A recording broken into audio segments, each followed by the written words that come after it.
The Powers Project. Alex, how the hell are you, young man? Oh, Kurt, I am doing great. I'm so excited for this conversation. I had heard and saw that, you guys kind of extend it more than normal. So, a lot of time you aren't able to go down that rabbit hole, but I'm ready to catch some rabbits. So, Yeah, if there's one fault I have is that I will go down those rabbit holes without question. And so a lot of times the episodes that I do, we get off topic and we'll go hours.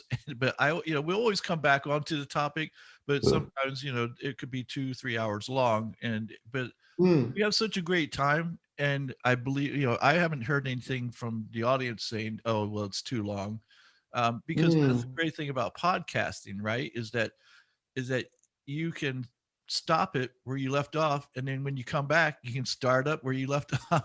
So Right. not like radio, like in the, when people used to listen to radio, if you had an interview, if you couldn't sit there and listen to the whole thing, you missed it. So Mm. that's a great thing about Well, podcasting. there's that, and like for me, like I'm a huge fan of like audiobooks as well. And like even when I do programs, like I'm doing a life book program, I'll do it on times two or times like 2.5 for the speed. So I can cut that 3 hours into an hour and a half or 1 hour into 30 minutes. Oh wow. And yeah, so there's just like flexibility in that way as well. Yeah, I like audiobooks because I tend to fall asleep if I'm reading it. It's like I'll be on page one for a half hour and what did I do again? So Hey, maybe that's the question for exactly. the problem you're having. That might be it. Maybe I'll give that a go. It's either that or when I'm writing my own book, and Mm. and I'll sit there and then you'll see like this scribble on the paper because I fell asleep. A little drool on the pages as well. You got a nice little wet spot. Exactly. So for the viewers and listeners, give a little background on who you are and what you do, and then let's go from there because we have a lot of great topics we're going to talk about because we were talking before the show. Mm, We're talking about pot, we were talking about drugs, we were talking about astral projection and a whole slew of things. So I'm really looking right. forward to this. So, but let's start off with who is Alex and what does Alex do, and All what right. what is So your history? to kind of tell me or to tell you guys what I do, I kind of have to take a few steps back. And I think the best way that I've found to really express what interests I have is kind of talking about my childhood through my adolescence, if that's fine with you. Yeah, I please take. I want you to tell your whole story because I want people to get a really good picture of you and who you are. Perfect. Yeah. So even when it comes to the first memory I had, I was born homeless. And I remember living in the car with, the different siblings that I had at the time. And it was kind of like just off to a rough start, which really foreshadowed like what was to come. And we were kind of known as like county hoppers, which like it simply means like my biological parents and I would be living in a certain county. And then when the county figures out that, oh, the parents don't have stable jobs, the kids aren't, getting the right nutrition, yada, yada, yada, we'd go to a different county, then it's a new jurisdiction, and the process would start over again. Well, eventually, after moving to many different counties, they caught up with us, partly because of my fault. It was, I haven't told this story too many times, but it's going to be like my brother's birthday coming up. And I remember my bio mom saying that like, certain copper was worth a certain amount of money. So me and Aaron, we took apart this old fan, took all the copper in it, and then we were living in the trailer courts at this time. And then we went to the closest town, went to the closest uh, gas station, and then I was trying to sell this copper there.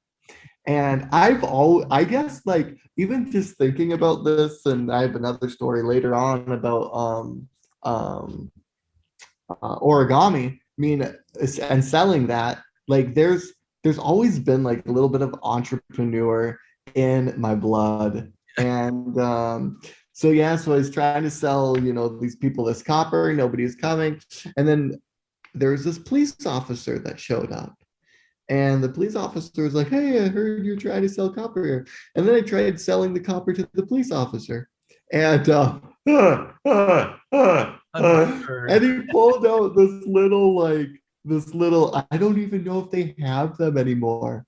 But back in the day, there used to be this little like circle that had like a cut into it, and then you would put your coins in there.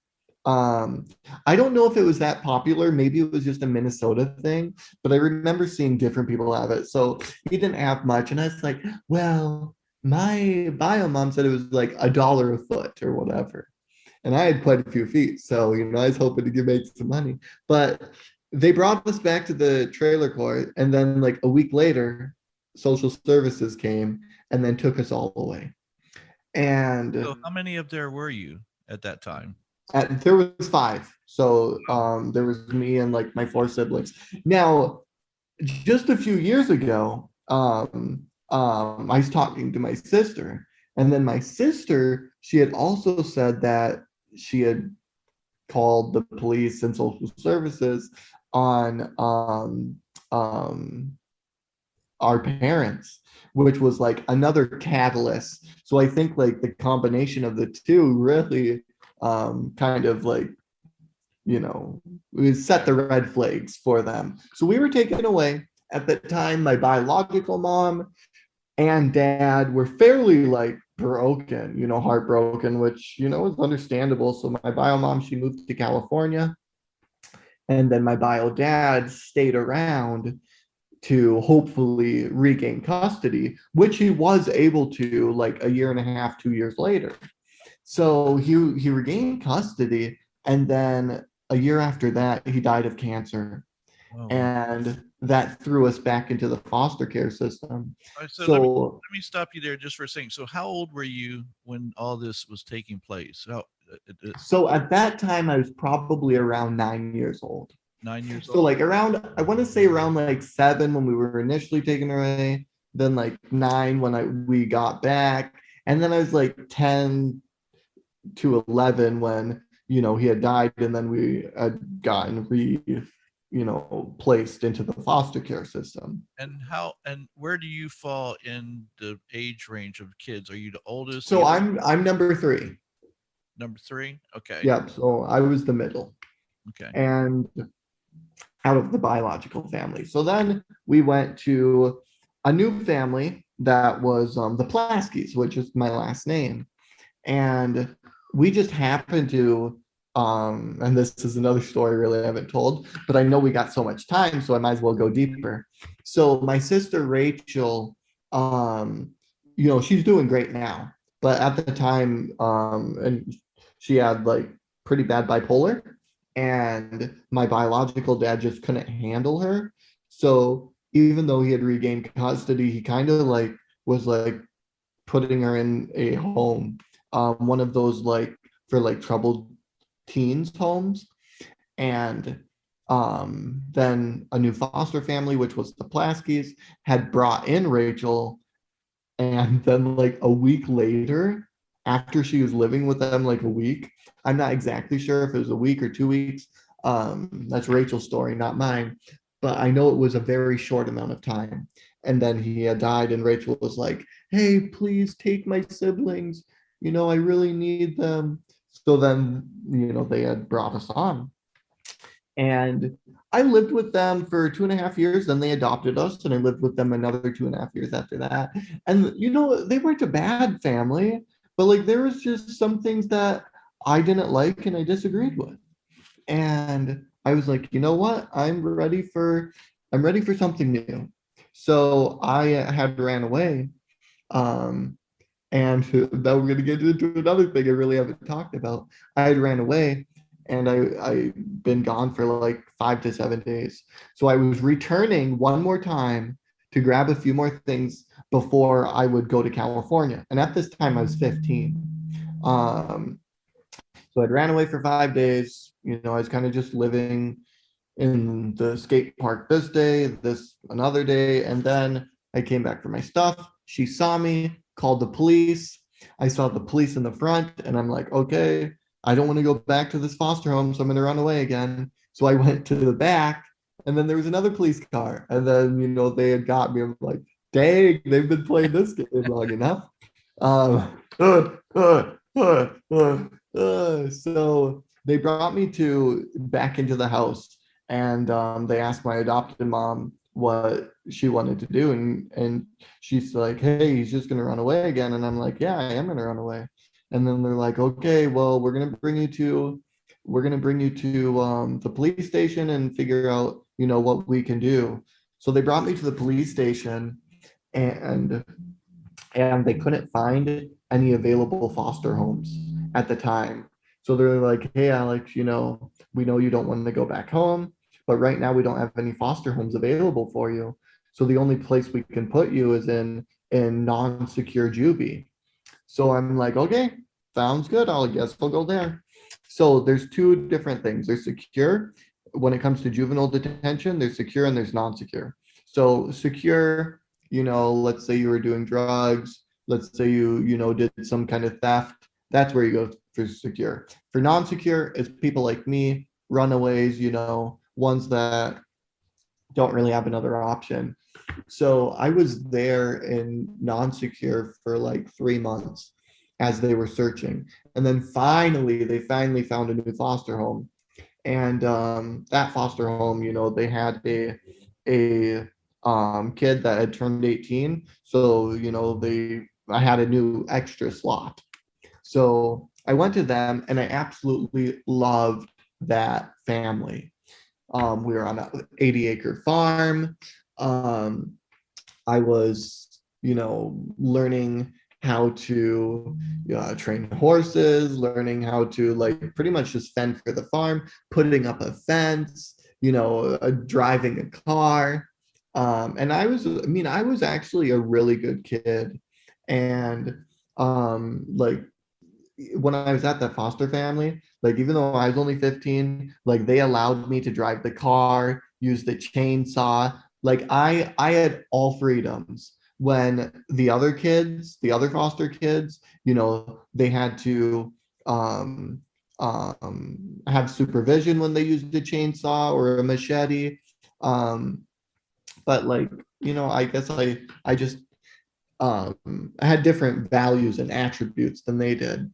So I lived with them for a year, and we used to train horses.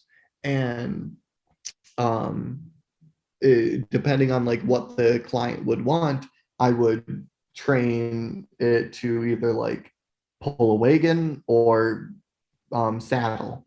Um, and it was during that second week of training where we got the horse used to the saddle, and then I got on top of the horse and it got spooked. And back in the day, I would love when the horses or the donkeys would get spooked, because when they're like bucking back and forth, like it's like an adrenaline rush. And like those rodeo people that are on the bulls, like I get why they do it. I really do. I mean, it's a thrilling experience.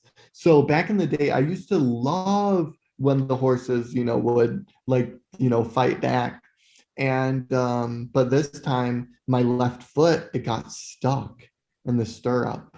And when the horse is, bucking back and forth, like wherever the head goes, the body follows.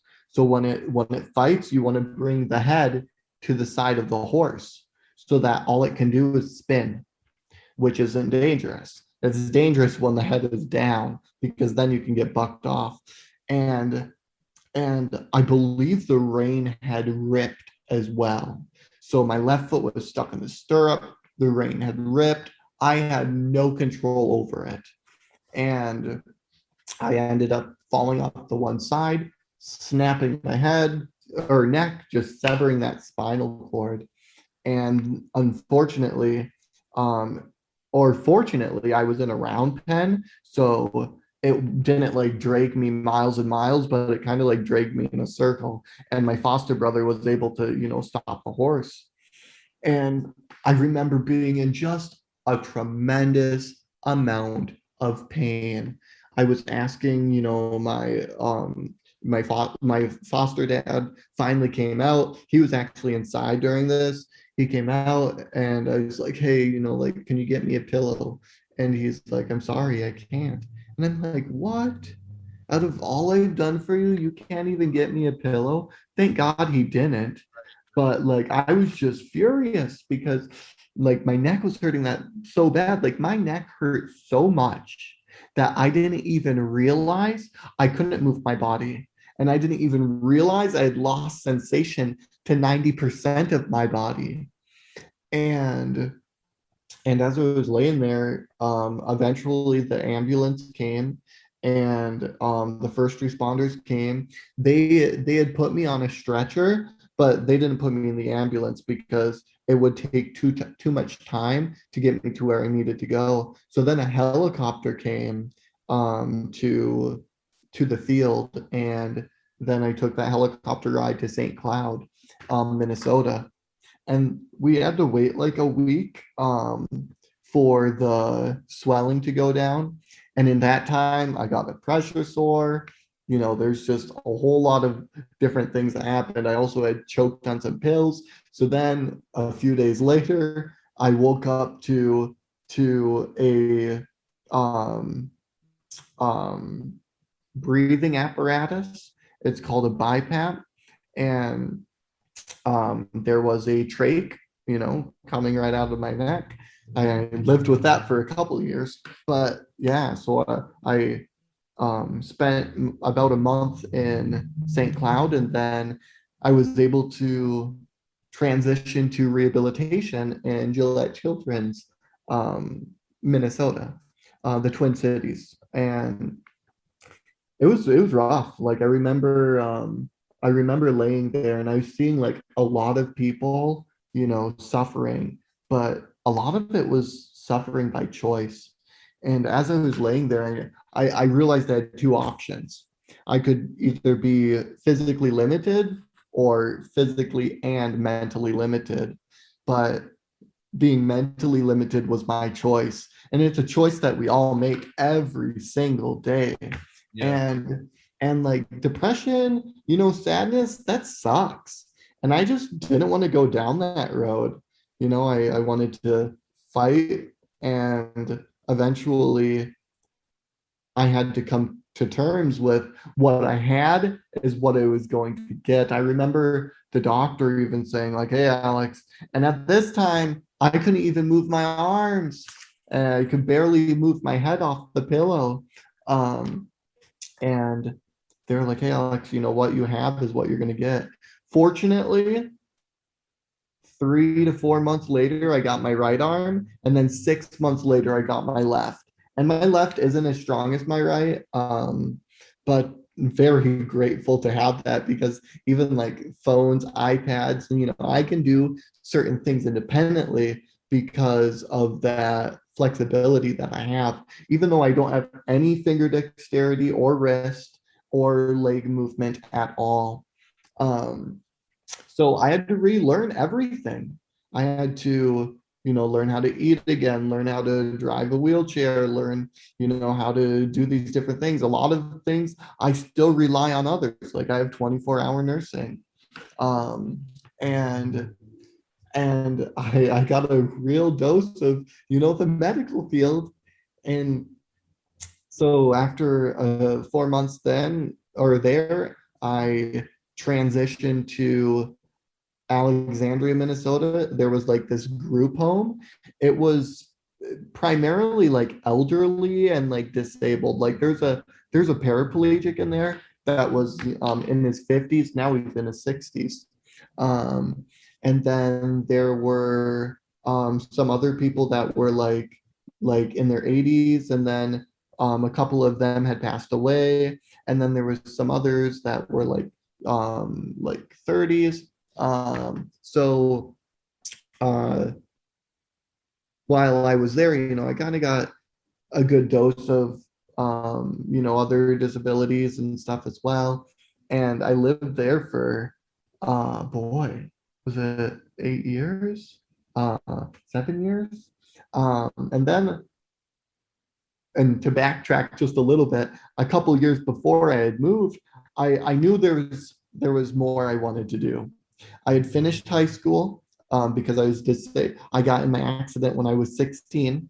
So I still had, some high school to finish. I finished the high school. And then I went to college. The good thing about the government is, they pay around $300,000 a year for my medical care. So when it comes to education, paying for my education is like a trade-off to them, because like they're like, okay, if Alex eventually gets a job, we won't have to pay $300,000 a year anymore. So like for them, like paying for schooling is like nothing. So they paid for my first 2.5 years. I got my associate's degree. And then as I was waiting to get my bachelor's in cinematography, as I was waiting for the funding to come through, I'm like, okay, Alex, what do I want to do? And I had downloaded like 20 different audiobooks. Like I just purchased a bunch in self-development. And I was going through these self-development books and I'm like, wow, a lot of these different techniques and principles, like I already follow. Like when it comes to like mental strength, no matter what situation, I'm like, I didn't realize that this is the principle that I follow, but now that I have the awareness, I'm like, I really like this. Okay, so And let me stop you just for a second because I want to kind of recap a little bit here for you. yeah, So here you are. You were born, like you said, basically homeless. Okay, and this was the yeah, life that you led with your parents going from one county to the next, to the next. And this was what you knew life to be. right. After a while, you end up with this foster family that has this beautiful farm, and you see a whole different life. Like you go, wow. I'm and correct me if I'm wrong. I'm just imagining if I were in your shoes, and I think this is what life is like, and then all of a sudden I see a whole different way that life can be, and I hit Mm. jackpot. I'm like I have it made now. with this great family with this beautiful farm, and and what I do matters, and they trust me, and so that must have been a great feeling. You have that, Oh, and then it's taken from you in a split second.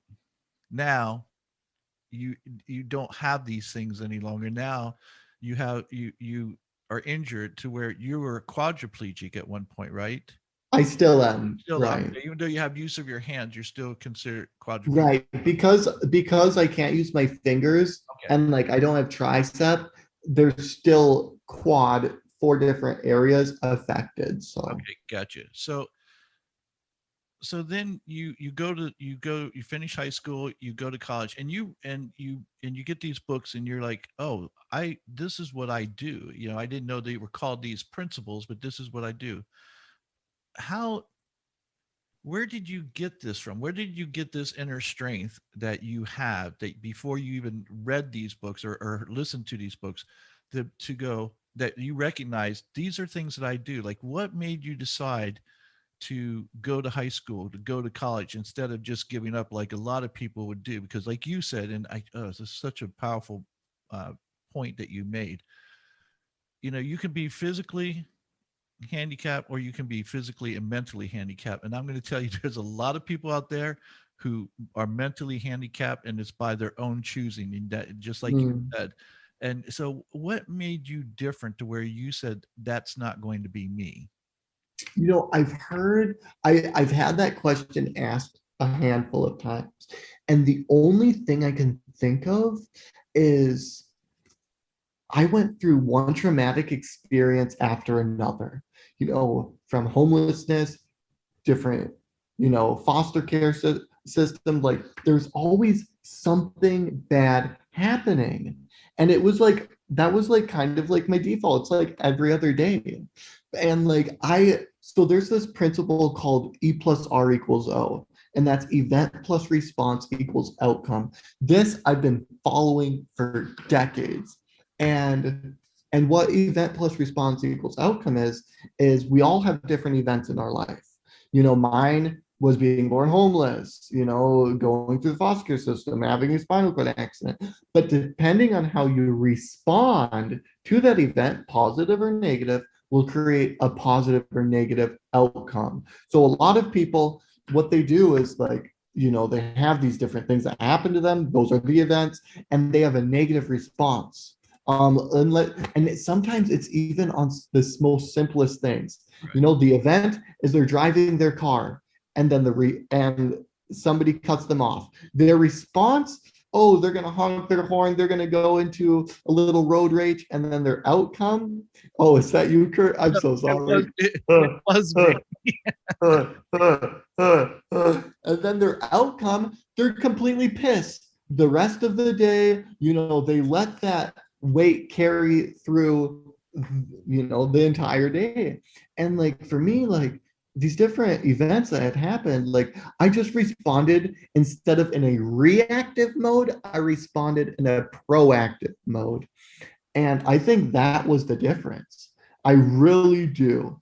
And I'm just glad that I didn't realize that was a principle until I read the books. But that's just how I responded to things. I didn't want to go into my emotions for pointless reasons.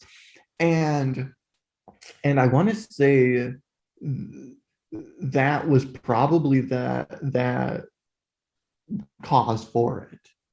Do you think it, because I often wonder about these things, and I go, just like there are certain people who are entrepreneurs and others who will never be entrepreneurs. Mm, There are people who will always find a positive, and there's other people who will never find positive. And I go, mm, is it a lack of ability, or is it just because there are certain people who have this innate ability, like you're born with it? Like mm, I'm beginning to believe that entrepreneurs are born. I don't think they're made. I think they're born. You either have that spirit or you don't. I have people mm, who are friends of mine who are very successful and working for other companies and stuff, but they would never dream of going into business for themselves. And I'm talking about people, professionals, like even doctors. I have a friend who's a doctor. She would never think about going into practice for herself, even though she's extremely intelligent. She could very well do so. She likes working for an agency that she gets her check every week, and there's a sense of security there. And so yeah. and so I wonder if very much the same thing applies to this positive thinking like you have, where you're going to make the best out of your situation regardless of where Mm, you end up.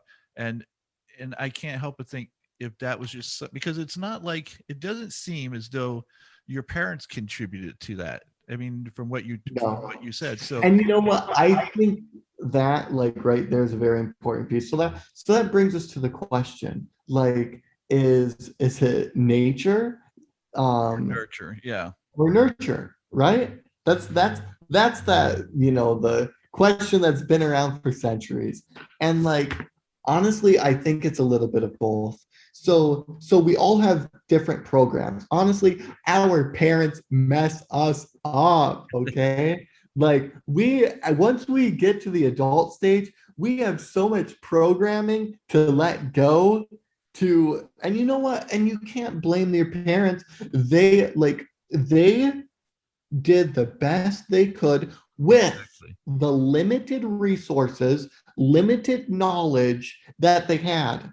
Because the saying is like, if you knew better, would you do it? And you wouldn't. But like they just don't know any better.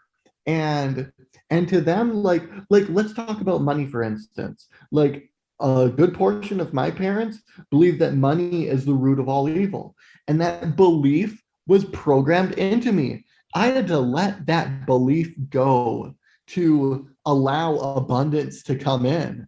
And there's so many examples like that where they're in a default programming, because there's not a lot of us that like enjoy self-development, that like seek out like these different things. Right. And I'm one of them, so like there's like some things that I learned later, like honestly, you are the way you are because of the habits you have and the things that you do, or more importantly, the things that you don't do.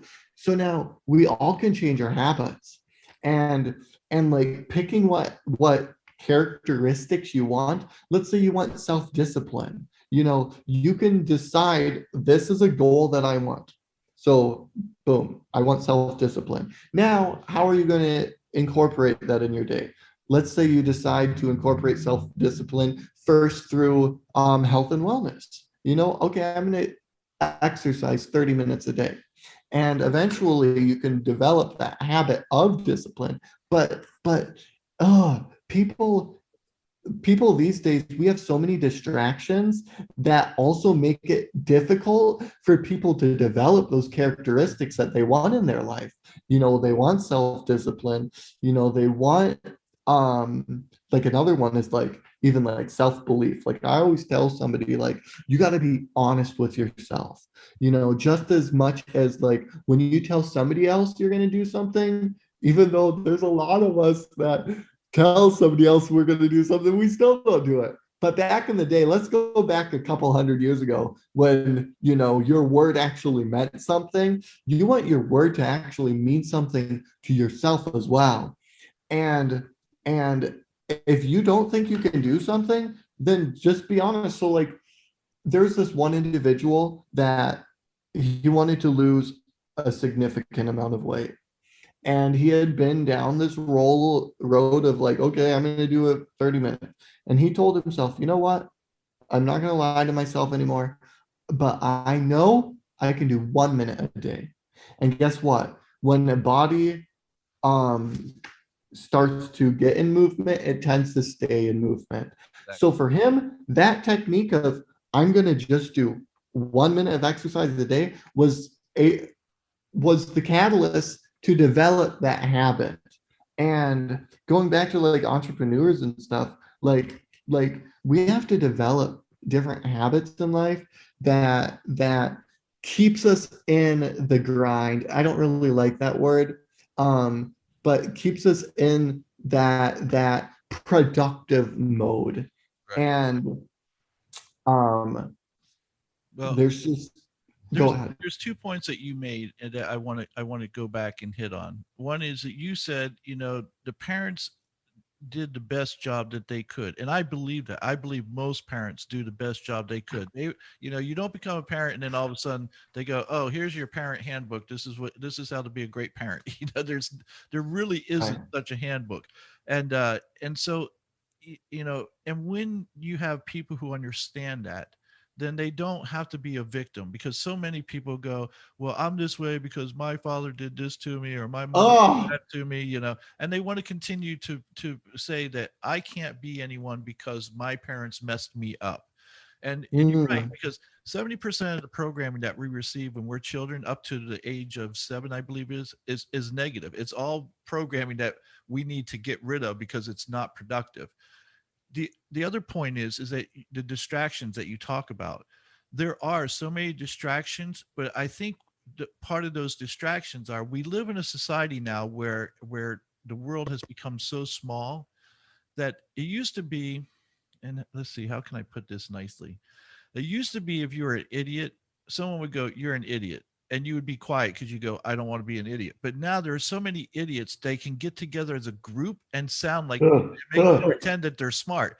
And so you have people out there who are victims. mm, And so now people fall into this victimization because they can find other victims, and they all sit there and they just console one another, going, "Oh yes, it's not your fault, it's everyone else's fault." And ah, they stay there, and that's where they die there, because they're not right. willing to accept responsibility. And the last thing I want to say is that a point you made was that it comes down to choices.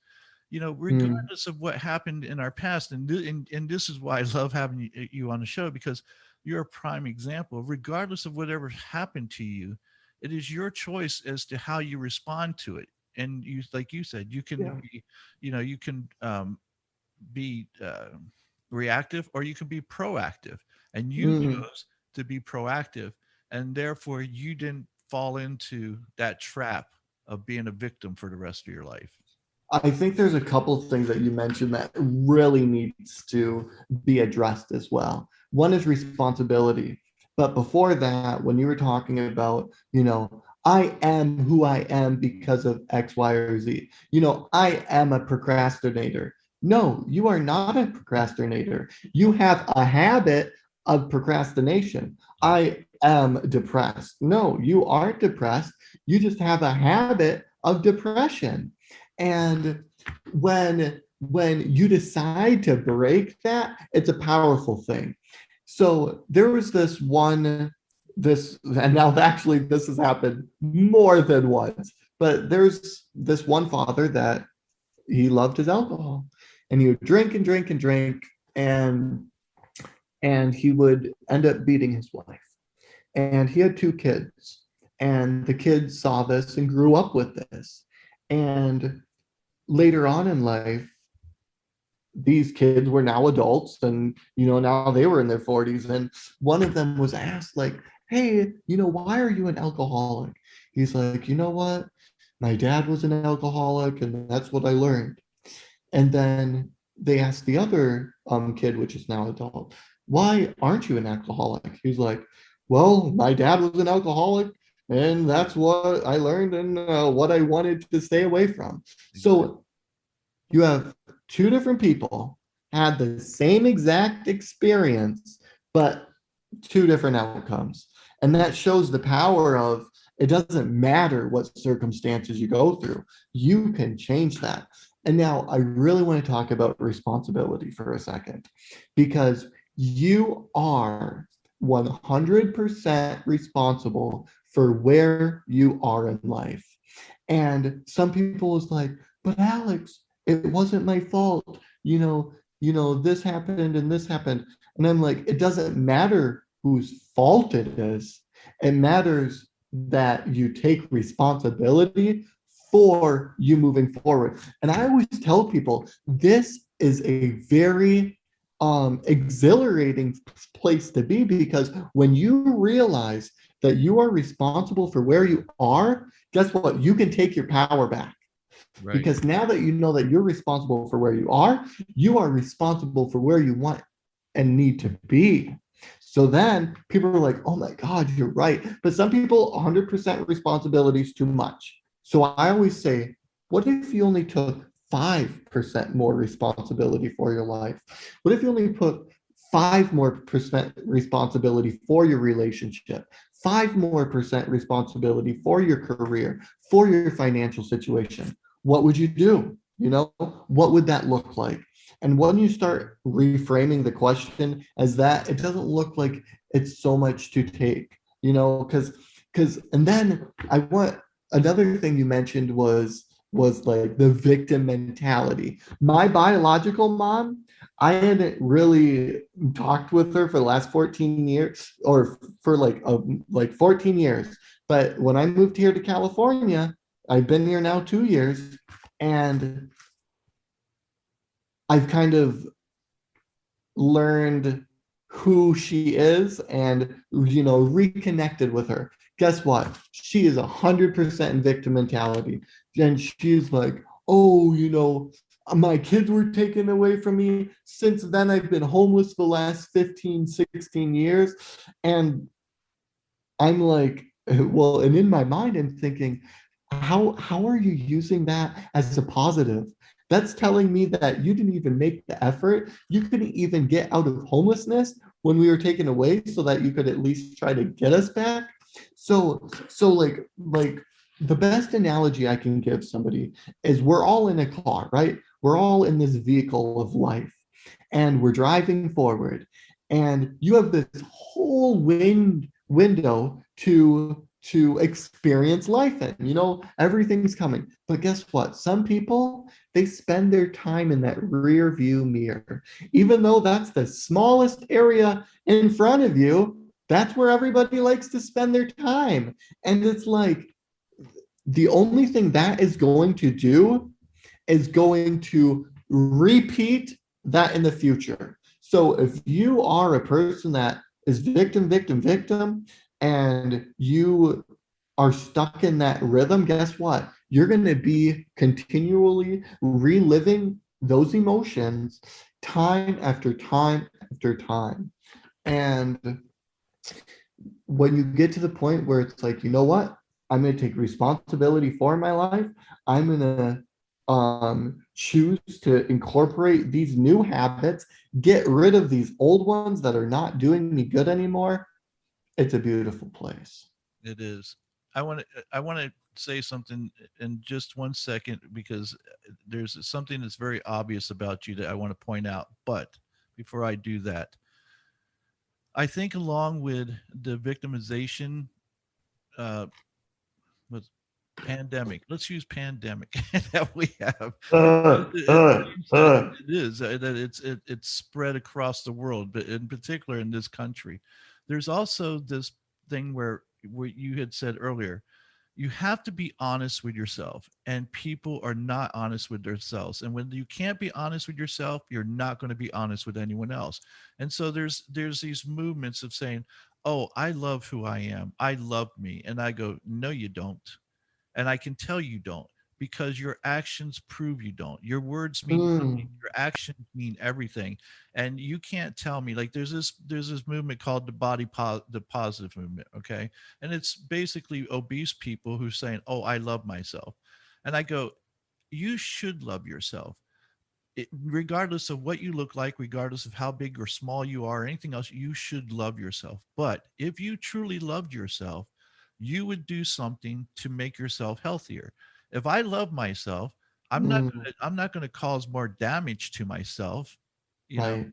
but they do. And what they've done is they accepted that, this is who I am, and so I don't look like I'm lazy. I'm just going to say I love myself and I want to be here. Like I want to be here. You don't want to be there. And I know you don't want to be Mm, there. And I can tell you because I said, I had spoken to a woman several years ago who was putting out this nonsense that she was overweight, but she was happy and all this stuff, and that she wouldn't change who she was. And I said, I asked her if she had a child. She did. She had a daughter. And I said, then let me ask you, do you love your daughter? And she goes, of course I love my daughter. I go, would you put an extra 100 pounds over on her?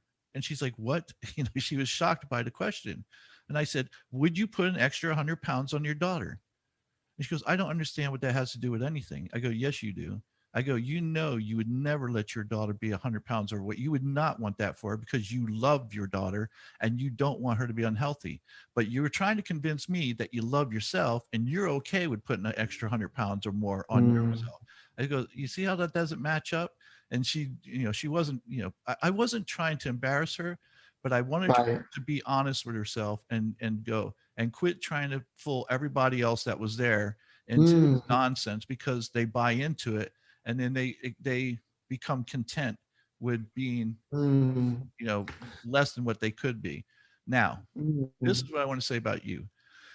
It's obvious by how you speak that you're a student of somebody, because you're very knowledgeable in what you're talking about, and you don't hear people speak the way you do unless you don't hear people speak like Tony Robbins unless they've you know been studying this line mm. of work for a number of years. So where did you get your knowledge from? You didn't get this from high school, I can assure you. So Uh, uh, some of it, so there's a few things I want to say. Going back to when you were talking about not making her feel bad or whatever. The what I always say, it's not a blame game, it's an awareness game. right. I'm not blaming you that you aren't taking responsibility. I'm trying to give you the awareness that you have the option of responsibility. So I think that's one of one important thing to get off the table right away.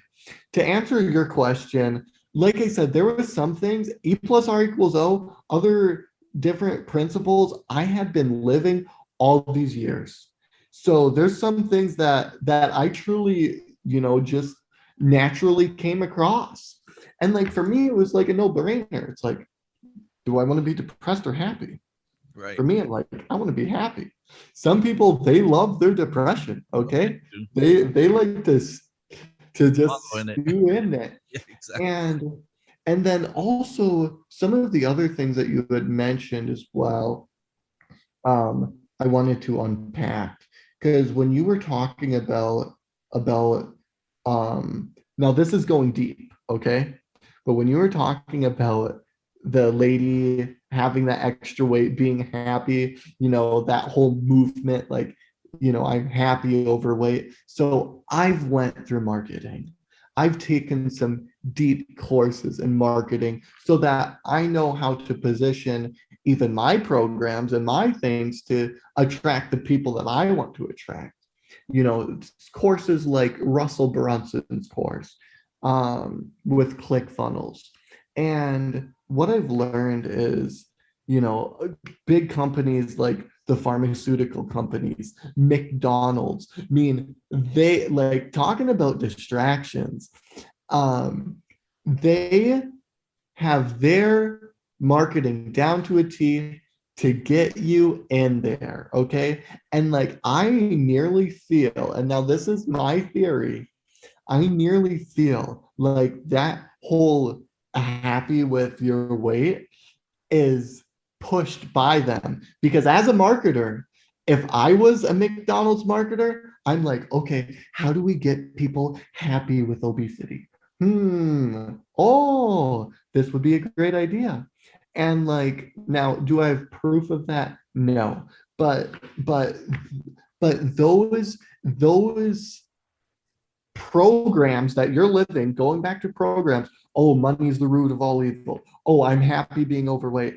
That is like a program that it looks nice on the outside, but if you really truly knew, and now going back to the daughter, it's like, okay, you're happy being overweight.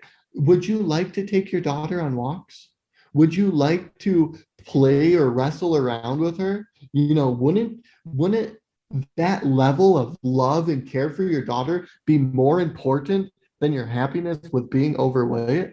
That is like a question that now they don't want to answer, but it gets people. And once again, I'm not blaming them, but I just want to give them the awareness. And then also, um, to bounce off of that, and now I just lost it. Um, mm, Dang it. I'm sorry, That's okay. but it'll come back to me. Yes. It does. I listen. That happens to me all the time, and and people are like, "Oh, you're getting old." I go, "No, I was doing this when I was in my teens." I'd go, "Oh, Uh, I uh, uh, uh. lifelong problem I've had."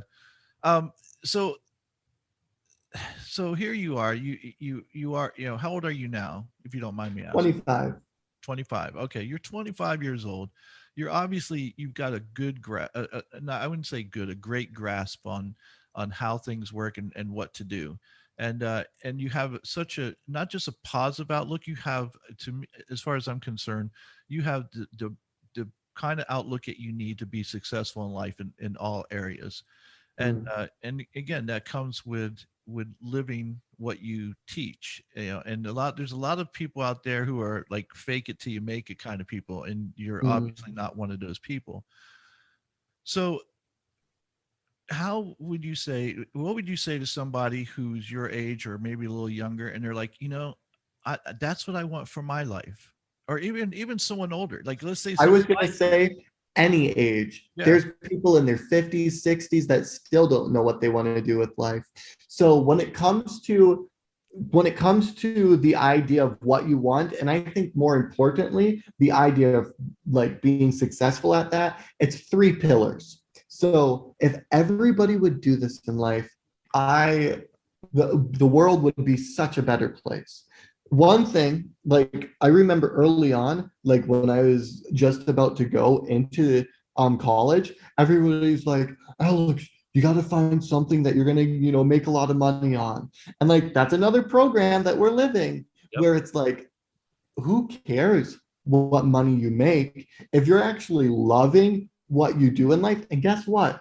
When this technique that I'm going to teach you, it's going to be position you at a point where you can make way more doing this, doing what you love, than doing something that you hate. So the first pillar is first finding what you love, and we'll talk about how to find that in a second.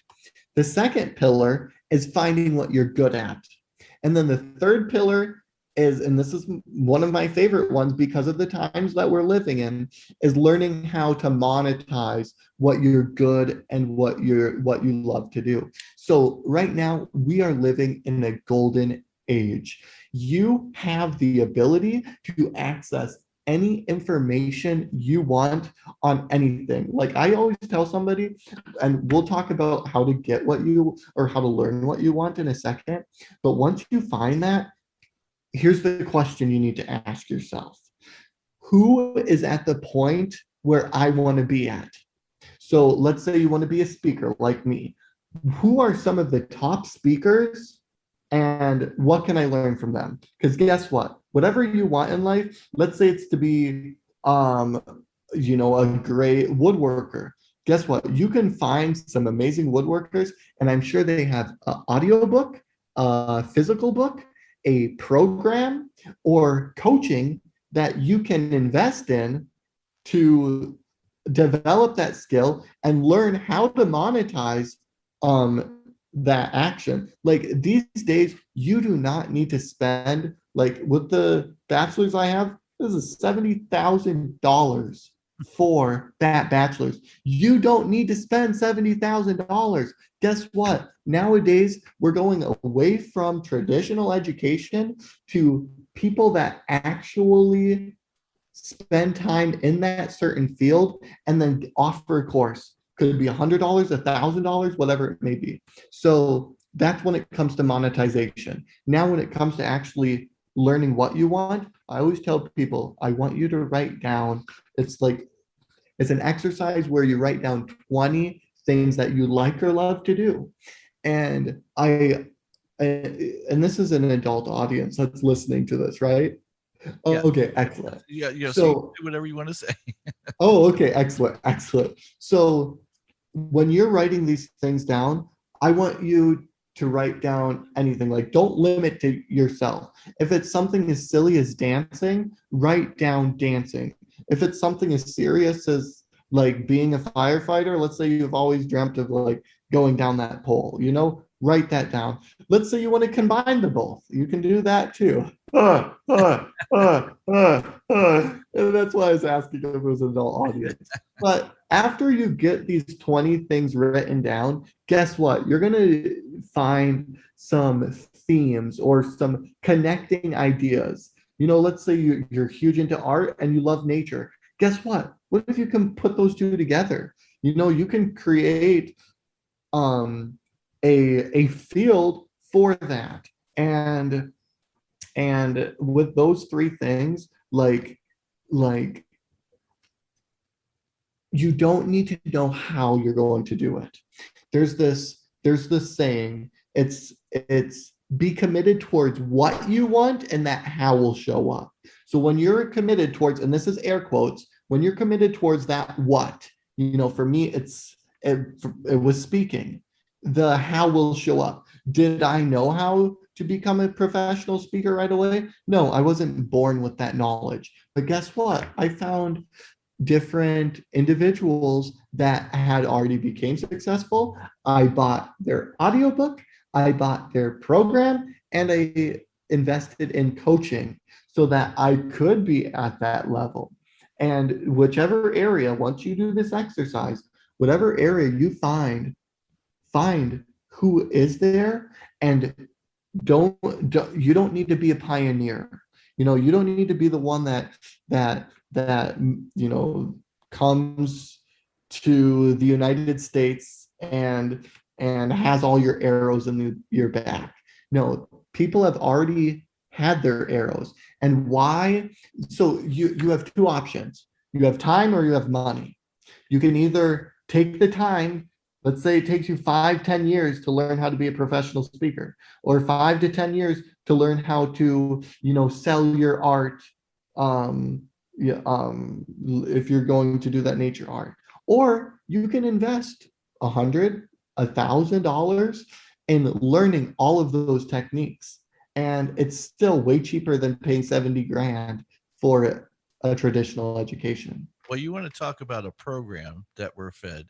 College is one of those programs where it's like, oh, you have Yes, to go to college. And it's like, no, you don't. In fact, you I tell don't. people when they go to college, I go, look, college should be this, as far as I'm concerned. College should be a place that you go for experiences, to learn new things as far as and and experiencing new cultures and new people and seeing how people outside of where you live operate in the world, and that way your world grows. That's what college should be about, is all these experiences. As far as going to college to find a job, a good paying job, I've never bought into that's what college was for. So you're absolutely right. You'll get it. And we know this because how many people do we know who went to college, got a degree, and never used their degree ever? Oh my gosh, that's a majority. Right, exactly, exactly. You look at people like Elon Musk. Elon Musk, he has SpaceX, right?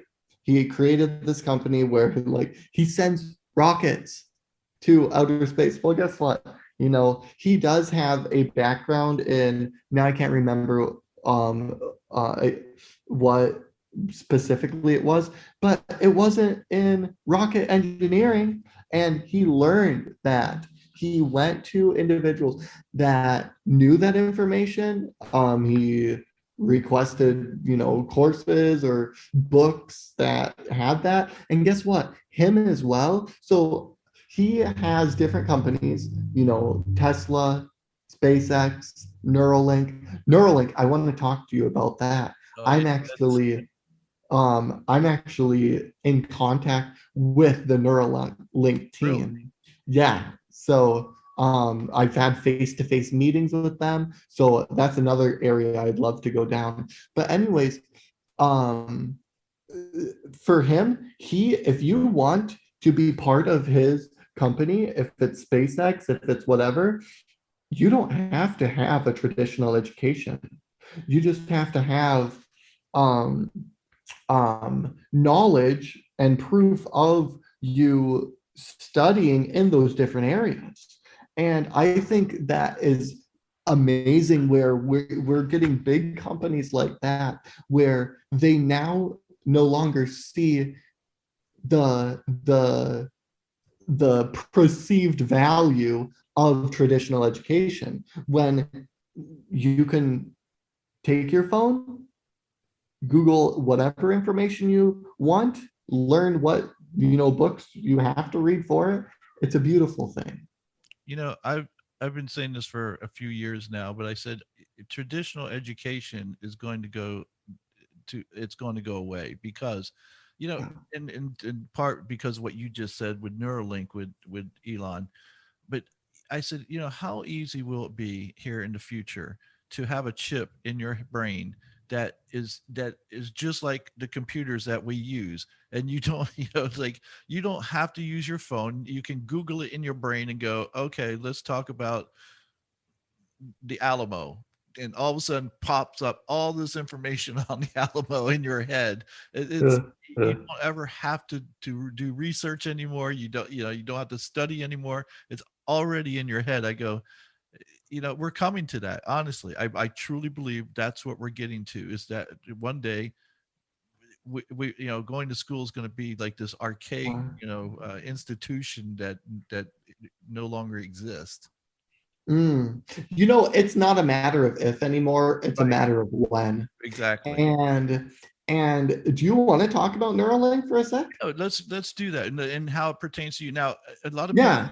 don't know what Neuralink is, and there might even be people out there who don't know who Elon Musk is. So why don't you start with that? Um, Okay.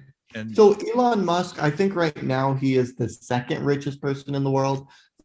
There was one time where he was the richest person in the world. So Elon Musk, he is an individual that has his foot into Tesla. I don't know if you guys listening have ever heard of the electronic car Tesla. Well, he wasn't the founder of that, but he's the one that built that company. And he also created PayPal before he sold that.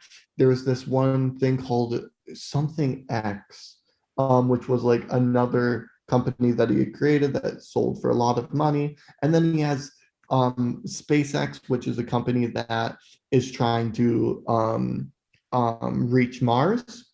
They've had contracts that they've won for billions of dollars to bring NASA to the moon. And then also they have this company called Neuralink. And Neuralink is a computer chip that goes in your brain that allows us to do many different things. And now I had to do a non-disclosure agreement. So there's some things I can't talk about, but there's some many things that I can. And when it comes to Neuralink, they've tested it in different um, animals. They've done it in 3 different pigs, and they've also done it in a monkey. But going back to what they hope that it will be able to do is one thing it will be able to help. This will be good for the both of us. Alzheimer's and our forgetfulness. right. They actually, and one reason why I'm working with them in October 31st, I'm actually scheduled for an MRI at the Neuralink place. So I'm excited for that. They just gave me like 5 different one was like a Neuralink hat, a Neuralink pig, just a bunch of like different swag. I love So I thought that I posted a picture the other day of the Neuralink stuff that they sent me just as a thank you. And like I understand networking. And even they emailed me the other day, like, hey, Alex, we sent this to a bunch of different quads. You were the first one to, fill out the survey. We really appreciate, your constant dedication. And, but anyways, so the reason why they're like working with people like me is one of the first things they want to help is quadriplegics. And and eventually they want to get it to the point where I can speak to my Neuralink and I have an implant in my neck that's below the point of injury. So I'm a C4-5, cervical 4-5. And they would have some kind of electrode that would talk to the Neuralink and then spark the spine in a certain way. So that's long-term goals. Short-term goals is, and you want to know something funny? On my vision board, I actually have Dr. Octopus, the one that has like, these right. different like arms and whatnot. Turns out months later, I would get connected with the Neuralink team, which is responsible for creating different like robotic arms that I could control with my brain. So there's companies like DARPA, companies like BrainGate that have already created the capabilities of quadriplegics having an implant and being able to move, not just move robotic arms, but actually being able to feel the robotic arm, being able to know when the robotics arm is touching the finger or the thumb or the middle finger with their eyes closed. So they've already been able to do that kind of technology. And what we plan with BrainGate is first what they want to do is they want to help quadriplegics be able to control like a phone or a computer with their brain. And they've already tested this out on monkey. So there's this one monkey, he gets this wonderful, strawberry smoothie for when he moves a cursor to a certain thing. So it's like a game. So first, he actually was given the cursor, And the cursor would, move the mouse to these different squares. So first he had to go on the top right, then the bottom left, then the bottom right, whatever it may be, it changed. And every time he moved it there, he would get the smoothie, right? So they used this as a map. They saw the different, alpha, delta waves that corresponded to the movement. And then eventually they were able to unplug the joystick. So the monkey still thought, the joystick was responsible for it, even though it really was just his brain. So then, he was able to move just his brain. So initially, they kind of want us to be able to do that. Now, you want to know something long term that's just fascinating? Me, I have a neural link. Let's say, Kurt, you would get a neural link. I could telepathically talk to you through this neural link. And of course it would be consensual talking. There a switch or something? Because there might be times where I don't want you reading my Neuralink. Yeah, so there's just like yeah, so it would be consensual, he kind of joked about that. And I think it's an amazing time we're living in. And like I gotta tell you, I I got to the point where I realized what some people call my burdens, and everybody will get to this point eventually, hopefully as well. When you realize that what your burdens are actually your strongest assets in life, it's a very powerful point to be at. And I gotta tell you, I hate it, like it's gonna sound weird, but I'm grateful to be in a chair because like I because of being in the chair get to meet people like the Neuralink team. I get to get resources and um people that I would have never had the opportunity to beforehand. Also, when it comes to even like motivational speaking, what I do for a living, it's one thing, a walking guy telling you how to be happy Right. versus somebody in a chair. And and um and and yeah, I'm just like so grateful for being at that point. And I had an overarching theme. I'm gonna have to get this Neuralink for the Alzheimer's because I was going somewhere with this and now I lost it again. Oh, But you make some. I mean, you make some really great points, and in the fact that you said that you're grateful to be in the chair. I understand that because I talk about that we all have this opportunity in our life. I'm sure it comes many times, but we tend to run away from it as soon as we see it. But we have an opportunity to go through this trial by fire is what I call it. And mm, nobody wants to go through it because it's extremely difficult. And so they'll run away from it. But I said, when it's forced upon you and you can't run away from it and you have to go through it, what happens is when you come out on the other end of that, you are not the same person. You are so much stronger. You are such a mm, different person in how you see things. And while I've said that I wouldn't necessarily, wish this upon anyone because people would think, like I would never say, "Oh, Alex, I hope you get in an accident and you're put in a chair." Because people would go, "What is wrong with you?" And I go, "But you don't understand because when that yeah, happens, it's going to change his life and it's going to change his life for the better." And people mm. can't see that. God, I love that. And so so I do wish that people would struggle. I wish people would have to go through the Mm, trials because when they come out on the other end, they won't be the same person ever again. They mm. won't want to be.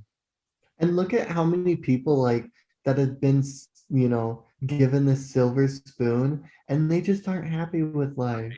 Yeah. And you know what? There's something about struggle that gives us such a burning desire. And this is where it is. This is where it is. It gives us such a burning desire to find our why.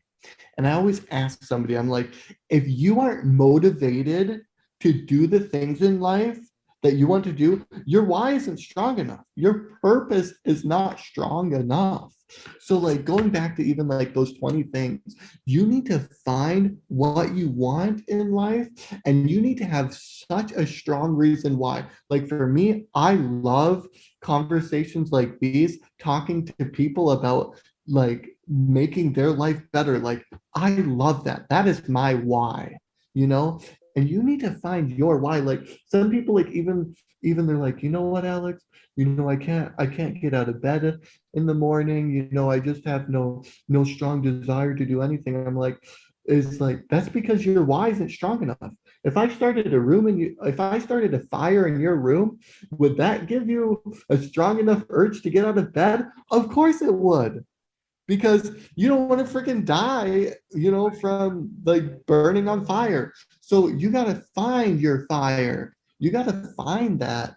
And once you do, I mean, you'll have no problem moving, having the strength to move forward, and having the strength when things come up, because things will come up. Oh You'll yeah. have the strength to just keep on going. And let me tell you about like even starting, because I know a lot of people, they go back to, oh, how do I need to, or how do I create that? You know, when you find what you want, and actually, I want to talk about poking the universe a little bit as well. So, when you find, I'm getting a little too excited about this. So, when you find what you want, you're going to get like little nudges, oh, maybe I can do this to create that reality.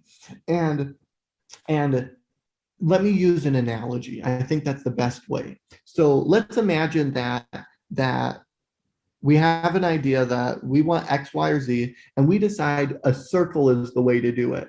A lot of people, they want to know the shortcut. Well, there is no shortcut. So you know what? You need to try that circle. If you had an idea that the circle is going to work, go give it a try. Guess what? You're going to find out that circle doesn't work. But in that, you're going to find out that there's a square.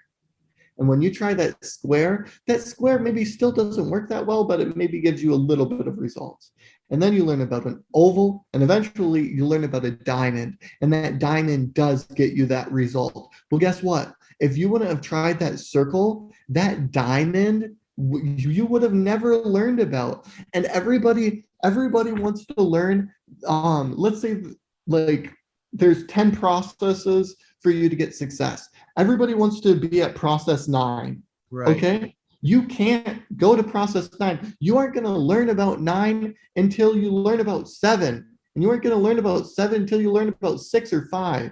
So you have to take that first step, even though you're going to fall flat on your face. One of my favorite sayings is from Samuel L. Beckett, and it's, ever tried, ever failed, no matter.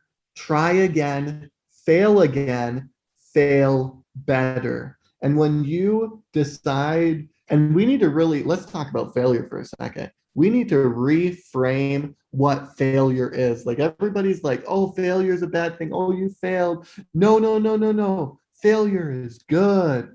You want to fail forward, not fail back. And when you realize that, like, there's this book, it's called Go for the No. And what you do is, there's this thing called a law of probability. Let's say you sell internet packages to different apartments. The success ratio that you have probably is fairly low. Let's say it's 10. Let's say it's 10 to 15%. Me as a speaker, I know when I contact 100 schools, I'm only going to get from a 2 to an 8% success ratio. Now, most people, after, let's say they contacted 50 schools, they would give up. They're like, okay, obviously I can't be a speaker. But for me, I know that, oh, 2 out of 100 schools are going to say yes. And for me, it's like, okay, I want to talk to 98 schools right now. I want to get all of those no's out of the way. I want to fail. I want to fail 98 times just so that I can have those two successes. Right. And um and when you hear no, like everybody, no is so hard for them. I want you to think of no not as a no, but as a next. So when you hear no, you say next. When that person says no, I don't want to sell or have that internet package, no, I don't want you at a speaker, you're like, okay, thank you, next. Right. And then go to that next one. I have a little different take on failure, and because the way I look at failure is this, is that the only time you truly fail is when you get knocked down and you refuse to get back up. Then you Mm, failed. To me, everything else is a lesson. That's how I look at it. And what people don't understand that, they understand certain concepts like you can't have joy without pain. Well, you can't mm, have success without failure. It doesn't happen. mm, No one, like you said, you weren't born to be a speaker. It wasn't like, oh, I was born. I'm a great speaker. You worked at it, and I'm sure that you had your failures, if you want to call them that. And and when you were starting off as a speaker, but you learned and you became better and you became stronger and you like you said, I take those no's and I make them next. I don't take them personally. I don't go, oh, nobody loves me, nobody wants to hear me. It's like, no, that's not, it has nothing to do with you. People are just conditioned to say no all the time. Sometimes there's in fact, I would say probably the majority of the time they're saying no and they don't even know why they're saying no, because that's how they were mm, programmed. It was to always say no. That's mm. your safety net. Well, if you're not sure, say no, sort of thing. So you make some really great points. Um, Can so I, yeah, go ahead. going and bouncing off of that as well? I mean, yeah, as long as you learn something, Right.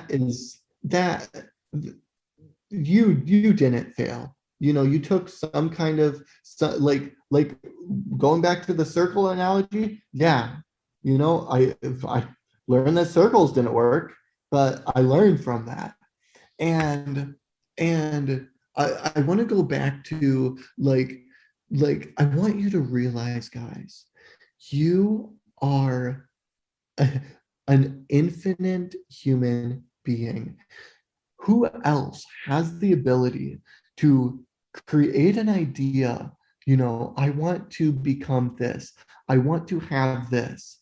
And our brains are made in a way that when we decide what that is, like, we're going to get flooded with different opportunities, different things. So be careful, be diligent of choosing what you want, and know that you you have all of the tools that you need.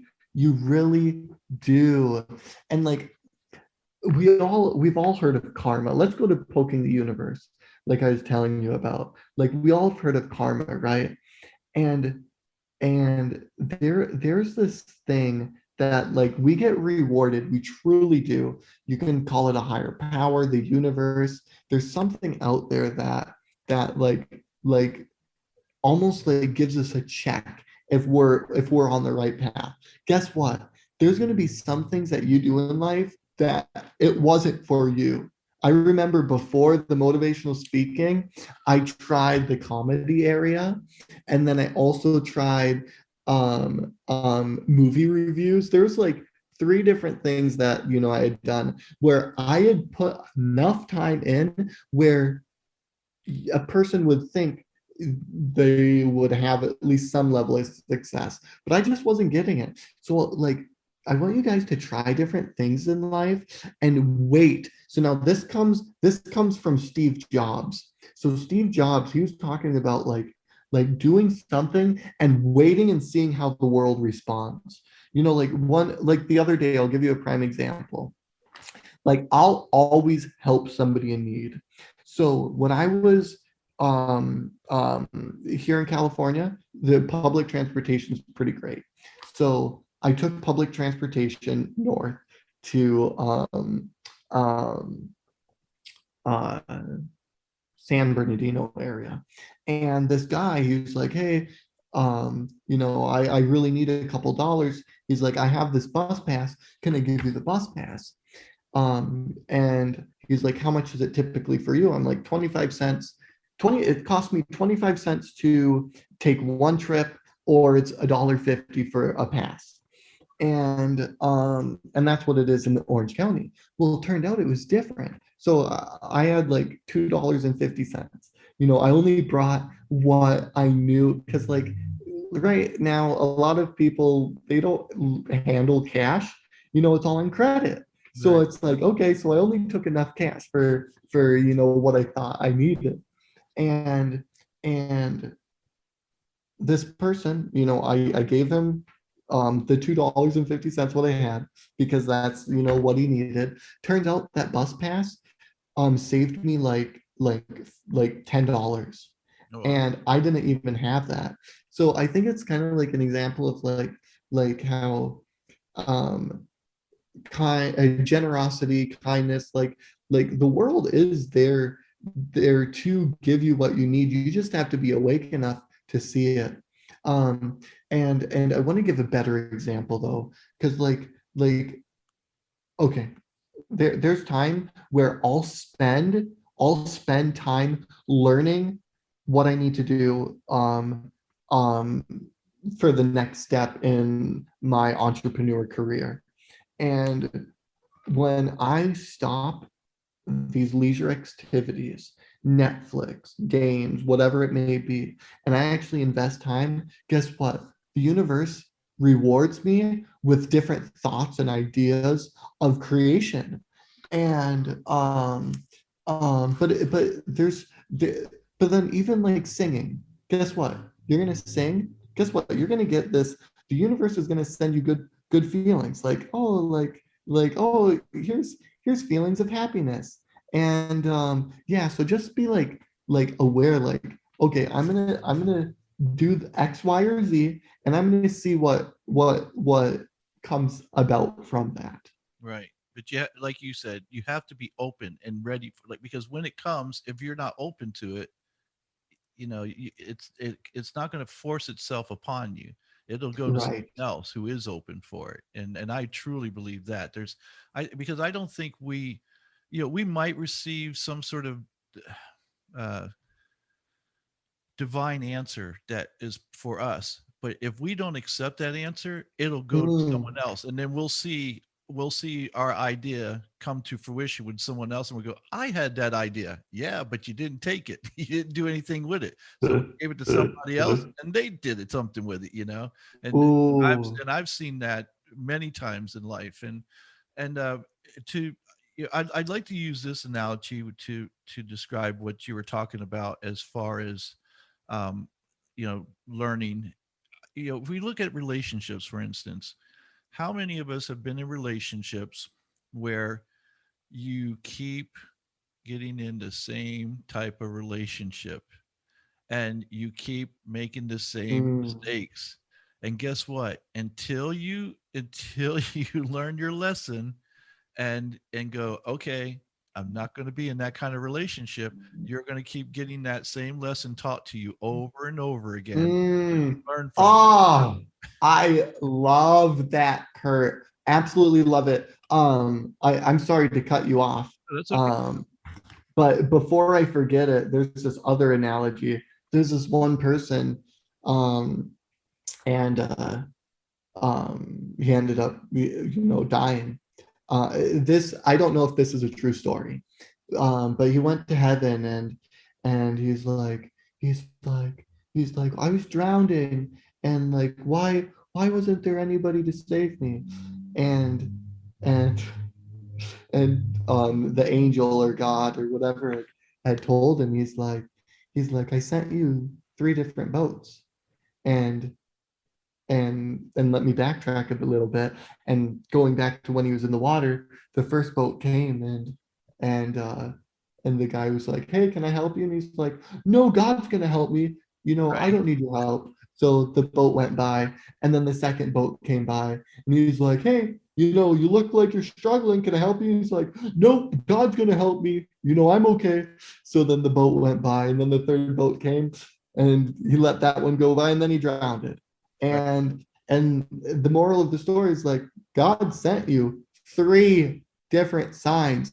The universe sent you these different signs. You just got to be aware enough to Right. know what they are. Exactly. And unfortunately, there's a lot of people out there who don't understand that concept still today. Like a lot of people, not just a few, a lot of people still don't understand that, and it amazes me that again, like you were talking about much earlier, we live in this information age where there's no excuse that there's nothing you can't discover or find out. You just Mm, Google it and you'll find whatever you're looking for. But the problem is that knowledge isn't power, and I've told people this for years. I mm, go, knowledge is not power. You know what power is? Applied applied knowledge. knowledge. Applied knowledge is power. Knowledge doesn't Amen, do you brother. any good if you don't use it, and it comes right down to that. You know what? And like, that is one of my favorite things to talk about when I talk about action. Because like, action is where it's at. Like, Right. people talk about the law of attraction. Well, guess what? Even in that, like, it's where you have the idea of what you want, you like try to manifest those thoughts. Well, guess what? There's action within attraction. And what you have to take those steps to move forward to get anywhere. Like I always tell at the end of my speaking engagement, I'm like, hey guys, we went over a lot. Taking responsibility, E plus R equals O, stay committed towards the what, not the how. And I said, now all of these words, they don't mean anything if you won't take the action towards it. Like Right. the people listening to this, you can just stop listening now if you aren't going to be willing to take any of this information and use it. So, so what do you think is the answer to get people to understand this? To go, because I think unfortunately with the law of attraction and when the movie The Secret came out years ago, I think there was this misunderstanding that all you had to do was sit on your couch and just, will it. Like, oh, I'm thinking about it, so it's going to come here. And it's like, no, that's not how it works exactly. And so, um, Huh. and I don't want to get into a discussion about how it exactly works and stuff, but action is always a part of that. You have to do Mm. more than just sit on your couch, play video games, and just think, oh, I want $1 million, and think, oh, $1 million going to show up in your mailbox. It's not, well, unlikely. Well, I think I I think the best I want to say two things to your question. How can people actually start moving that needle? And there's this rule that I came up with before, and this was even before I had found it, that somebody else had done something similar. But I do this like rule of 10, where I'm going to spend 10 minutes on something. A lot of people, the idea of the struggle, the hurdle, it's too much for them. But I'm just going to spend 10 minutes. If I want to stop afterwards, I'm going to stop. If I want to continue, I'm going to continue. And what research shows is that 80% of us, once we start, we do keep on moving forward. A ball in movement tends to stay in movement. So there's this one technique from Mel Robbins that really will help people get out of their head. This is known as the 5-second rule.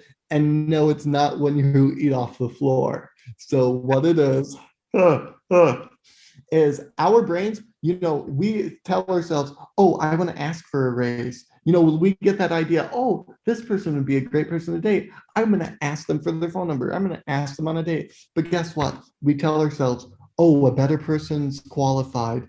I'm going to try again tomorrow. Who am I to think that I could create something like that? So we all have these thoughts, right? But you do not need to engage with them. So this is one technique that you can use where you have an idea of some kind of creation, some kind of life creation, you're going to do that. You're going to go 5, 4, 3, 2, 1, and you're going to put yourself in movement towards that. You realize that you need to start working out. Oh, 5, 4, 3, 2, 1, get off that couch, go do the things that you need to do. And if you haven't read the book already, it's worth reading. I mean, the overarching theme is, the 5 second rule, but there's also some great tips in there as well. Well, and again, I keep saying this because you keep doing it, but you keep making these great points. Is that a body in motion will continue to progress forward in this way? And I tell people, because I've been a personal trainer for well over 30 years and owned gyms and throughout those years and stuff, and I tell people, look, to what you said earlier, you don't have to do everything at once. You're not going to go from being inactive for decades and then going, oh, I'm going to exercise 7 days a week. No, you're not. Because you haven't exercised 1 day a week or one day the past 20 years, and now you're going to go from not working out at all to working out 7 days a week. That's not going to happen. I said, before you get to day two, you're going to be so sore you can't move, and then you're just going to give up. I said, how about this? How about you shoot for like what your friend did, where you just go, I'm going to do this for 1 minute, and I would say for working out, you can do it a little bit more in 1 minute, but pick a time, pick a amount of time that you can do, and do that. And I said, and then what happens is the body starts feeling better. When you start Mm, feeding it better, it starts wanting that food more often. Now you don't have to convince yourself to eat this food. It wants that food, and you'll find yourself gravitating towards that food. You'll find yourself gravitating towards exercise because your body's starting to go, hey, I like this feeling and I want more of it. And that's what happens with us in all these things in life. With that, as we become successful, as we start having these little mm, successes, we go, hey, this feels really good, I want more of this, and we continue moving forward and getting more and more successes, and it's because we're putting action into it. So again, like I said, excellent points that you make about these things, and it's important that people understand that, mm. and not think it's like you said, they're looking for the shortcut. They want to be on process 9 already, I, and that's not how it works. you know what, Kurt? I think like I feel where you're coming. Okay, we want to know what is that one thing Right. that people can do, right? And let me tell you, with all the clients I've worked with, all of the different motivational speaking, the people that came to me, there is not one right answer for everybody. Right. Even when it comes to losing weight, guess what? Some people can do it without working out. They can just change their diet and they're going to lose that weight. Some people, they need to incorporate other different things. I can give you a variety of different principles of achieving different things in different areas. But you're going to have to find what works for you because there isn't one right answer for everybody. There isn't. You're absolutely right. I tell people that all the time. In fact, I'll make this point to back up what you just said. When people come to me, people used to come to me all the time and go, "Will you make up a nutrition? Will you make up a diet for me?" And back in the day when I first started off and stuff, I was like, "Sure." And so I'm writing down all these foods and everything, and invariably they would come back to me 3 months, 6 months later. Will you write up another diet for me? Well, what happened to the last one? I don't know. Well, you didn't use it, did you? No, because see, the thing is that no matter what I tell them, the things that they should eat and how they should eat, they're not going to do it if it's not something they want to do. So now what I do is I go, I'm not going to make up a diet for you. What you're going to do is you're going to write down all the foods that you like, all the foods that you like, all the foods that you want to eat. Then what I'll do is I'll go mark off the ones you can't eat, and what's left, that's what you can eat. Because now I Mm, know you'll eat those foods because you said you like those foods.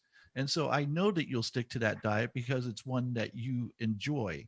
And the same thing, with exercise. It's like you're right. There's no one, because I when I tell people about losing weight, for instance, I go, yes, there are people out there who can lose weight by just simply changing how they eat. There are people out there who can lose weight simply just by exercising and continue eating the same stuff.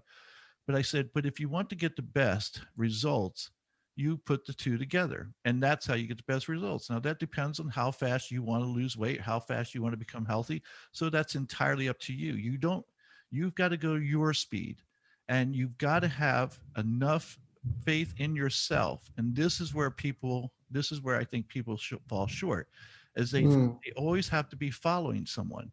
They have to have they have to have the exact formula because for it mm. to work. And I go, that's not how it works. In fact, I had Stan Efferding on my show a couple of times.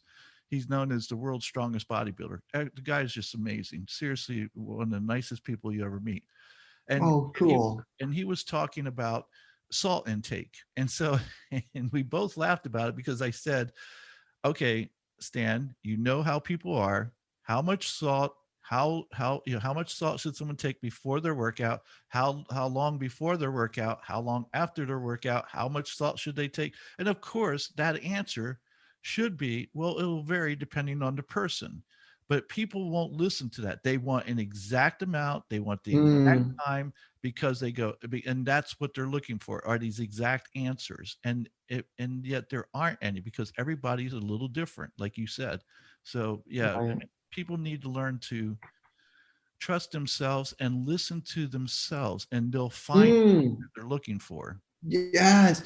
Like you are more than capable of knowing everything that you need to know to move yourself forward. Right. And I think like there's also like a lot of people, they have that negativity to them, and learning how to turn your inner critic to your inner coach is a very important thing. Now, there's one thing that you said earlier that I really want to talk about. And now in this case, when you were talking about like not doing what, they want, guess what? You need to change your mindset about only doing things because, oh, it makes me happy or it makes me feel good. Guess what? You need to do it regardless of how you feel or not. That motivation is not going to come. You need to just be disciplined enough to do it anyways. And then also, like for me, I try to make sure that I eat greens at least once a day. If not, I only eat twice a day.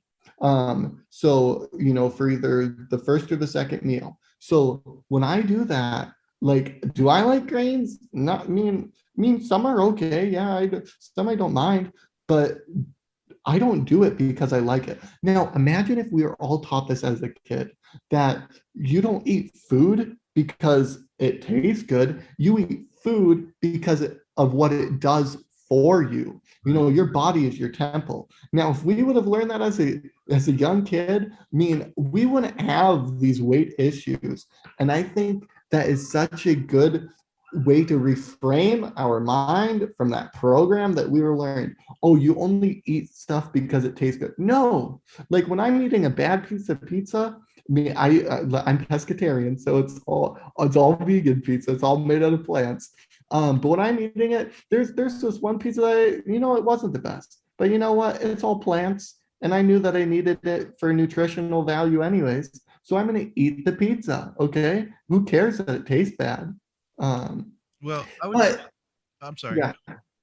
I was going to say what would say to that is like what we talked about just a little bit earlier, is that when you set this up for them, so that they where like when I have people write down the foods that they like, I know they're going to succeed on this. Okay. Now Mm, I also realize too that somewhere down the road they're going to start feeling better, and all of a sudden their body is going to start wanting greens.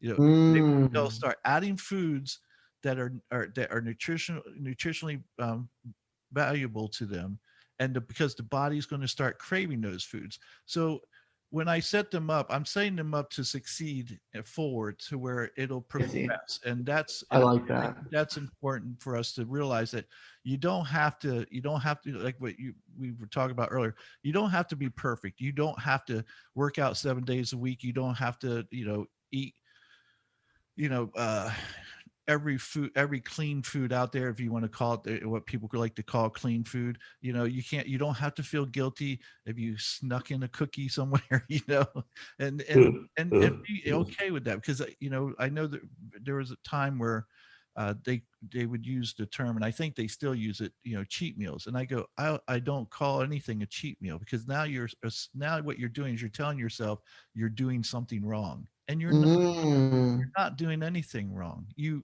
want a cookie, eat the cookie. I had a client, she lost over 100 pounds, and she's in fact she's just an amazing person. She's done Ironman triathlons, run marathons, and everything else. and Wow. and she seriously was over 100 pounds overweight, and she's done things I don't ever plan on doing.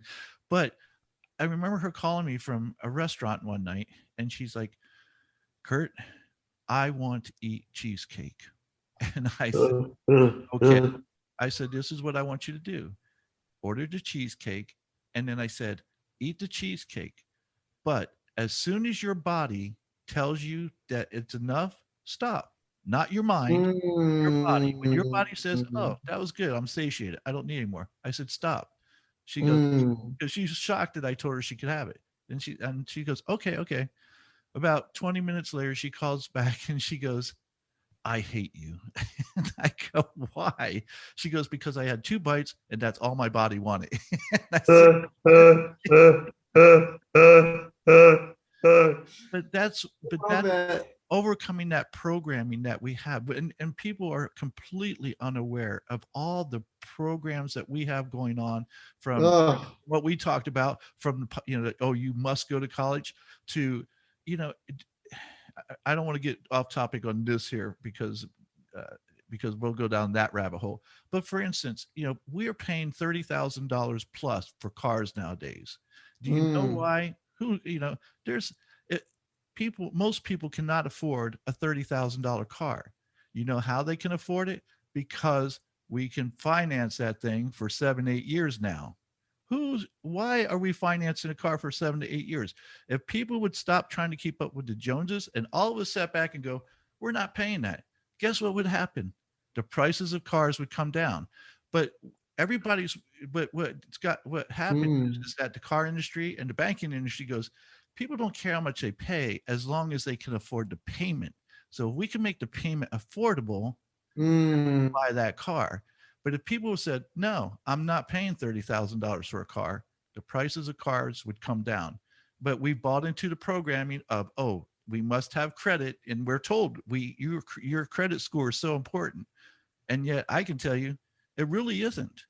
I mean, other than for buying a house, and your credit score doesn't mean squat. I've paid cash for cars most of my life, because I refused to pay the interest rate on a $20,000 car and end up paying 30 plus thousand after it's all said and done.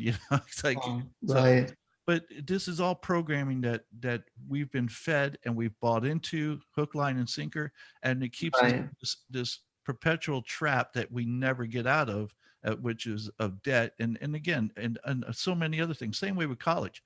If you didn't have um, you know college loans, what do you think would happen? Nobody would be able to go to college. So what would happen then? The price of college would come back down, guaranteed. so supply and demand. Right. But because we've set up this system so people can go into debt for the rest of their life, they keep raising the price of college to where now Mm, it's just a ridiculous, ridiculous price, honestly. dang. You know what? I love the awareness that you brought to the car. I hadn't thought about it in that aspect. I had in college, obviously, and you're absolutely right. I remember when I took the economics course, we kind of like discussed some things like this, and and everything has a supply and demand. Yep. And when they give us those tools that we think really help us, dang, it really is Right. It's not helping us at all. it's not helping us at all. But I like how, but like you said, it's all about marketing.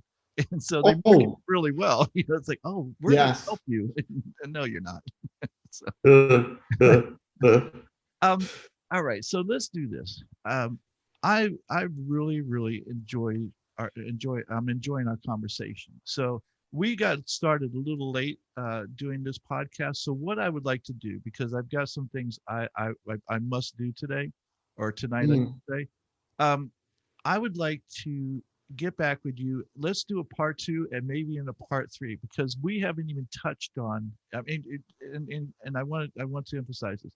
What we've talked about, you have been brilliant, and there's so much great information there, and I hope people listen. And I'm going to tell you, the listeners and the viewers, go back and listen to the things he's saying. And if you implement these things, your life will change. I have no doubt about that. I know mm, it works. And think about the programs. I want you to think about all the programs that you're fed. Think about this program, retirement. You know what? I have no intention of ever retiring, because what happens when you retire? You lose your why. What's the mm. when you lose your why, you lose your desire for life. And I don't want to be that person who just sits in a rocking chair on my porch waiting for, for that day to come. I want to be doing something every day of my life, and going, what's the next big adventure for me. That's what I want. That's living life. But we've been sold this bill of goods that, oh, when you get to this age you'll be able to retire, as if it's a good thing. And it's not a Mm. good thing. But people are so tired and worked to death because they're in jobs that they hate and not doing what Yes, they that's love. it right there. And so they buy into that program as well. And there's so many programs out there like that are harmful to us, that have been sold as being something that will help us, and it's just not true. And so when you wake up to that and you realize all these programs that you've been told about that are helpful, and you look at them with open eyes, you'll see not so much. But so I really love where we went with this, but I want to talk to you about some really cool stuff like astral projection that you were talking Ooh, about. And so what I'd like to do is I'd like to invite you to come back on the show. I don't know what your schedule looks like, but we'll talk about it when we get off air here. But if we could do these, maybe this week or something, and then I can put them of on back course. to back. I would love to do like a 2 or 3 parter with you, and just that way, people driving to work or whatever can listen to each one of them on separate days, and uh, and have a good I'd time. love that. It'd be an honor. All right, excellent. Well, thank you. It's been such a pleasure, and seriously, um, I think you're such an inspiration. And for those people out there that you always go, those people who, no matter how many solutions you have, they have more excuses. And so, Uh, you know uh, well, uh, you don't understand what, you don't live in my shoes, you don't know what I've gone through. And I go, no, I don't, but I know what I've gone through, and I know what other people have gone through, who've gone through a whole lot worse than you ever did. And yet look what mm, they've done. And like, we're like, good for them. Okay, oh, so now you're admitting uh, it's uh, not uh, what you're uh, going through. so uh, so you're truly an inspiration to people. oh, And thank you, Kurt. I appreciate that. I'm glad that, again, I've told this to several guests that I've had on the show lately, because they've all been very positive people who are successful. And it's because of their mindset. It's because of the actions that they put into play as to why they're where they're at. And it's exactly why you're where you're at. So, and to have such a positive attitude. And I mean, can you imagine if, when people hear you say, I'm glad I'm in the chair, and they're like, what the hell, what it's like they don't get it, but I do. I want them to get it. I want them to Mm, understand why you said what you said, because once they get that, the rest of it will come, like, it'll just wash over them like a tidal wave, where it'll just go, wow, mm, I didn't know what I was missing. So thank you for that.